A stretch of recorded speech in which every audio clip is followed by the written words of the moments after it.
What advice would you have, or what's worked for you and your family about creating that productive environment? I think thinking about what it is you're wanting to achieve and setting up the aesthetic environment, moving things around, because we have been in the one space of our homes for a long time.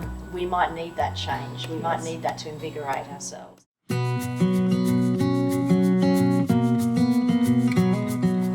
Hi team, it's Rachel here, and today we're talking about staying motivated, and we're so grateful to have Cathy here with us for our third session. How are you, Cathy? I'm well. Are you well? I Very am. good, very good. So today we're talking about staying motivated. So we're going to be touching on all things goals and what you can do to help you through at the current time. So with that being said, Cathy, if we think about goals, what do you think are the benefits of setting some short-term, medium-term and potentially long-term goals?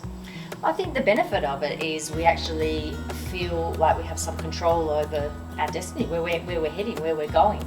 And when we have a bit of a vision of that through the goal setting, it's easier to take steps in that direction, rather than sort of mindlessly wandering through our life, sort of thinking that the world is happening to us. We actually get to grasp aspects of our world and our desires and say we want to head in that direction. Yes, and how we can stay in control with it. Yes, a sense of control really helps us feel calmer. We know what we're doing, we've got plans in place, and that's okay to revise goals. We don't have to stick to them exactly, but if we feel like there's a pathway forward, we're going to feel a bit safer and calmer in our lives. Absolutely. So if we talk about, that ever-evolving and changing environment that we're in and have been in for the past 6 weeks, let's say.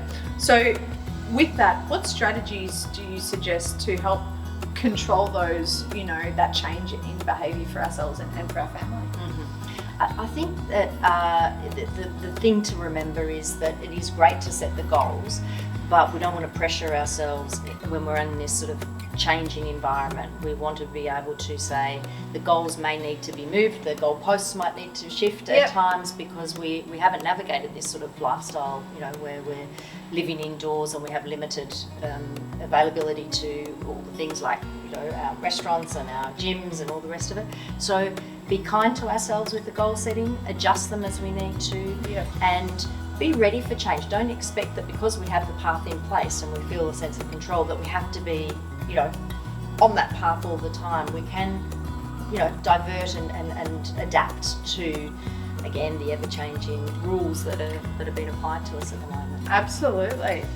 So in terms of managing our time, so time can escape and our day can really get away from us. So if we talk about strategies to help manage our time at home, in knowing that some of us are working from home, some of us are homeschooling, and everyone's situation is very, very different. So how do you think we can best manage our time and control that environment?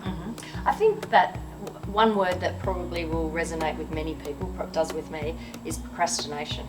And that's how time gets away from us, I think. Absolutely. Because we can always find something else that seems worthy at the time of doing, rather than what we've actually said we wanted to achieve. So I think in that way, goal setting where we do chunking, like those mini goals that are sort of balanced together to create our medium to long-term goals.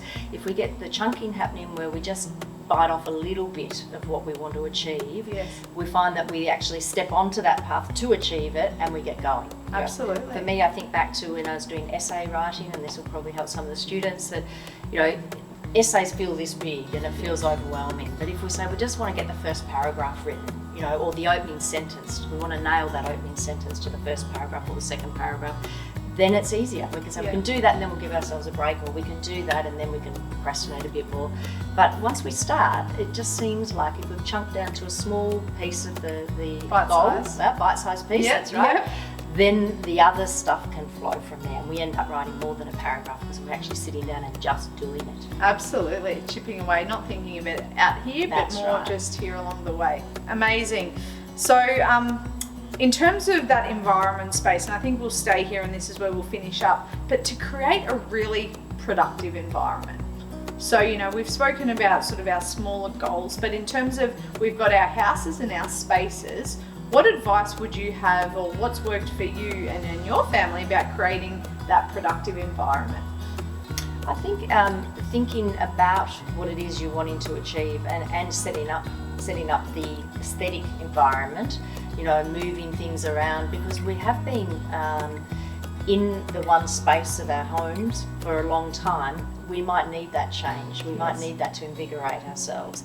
You know, kids with desks in their rooms, I know there's been a lot of reshuffling. I've been talking to my friends about it, and there's been a lot of house changes, moving couches to the other side of the room. Yes.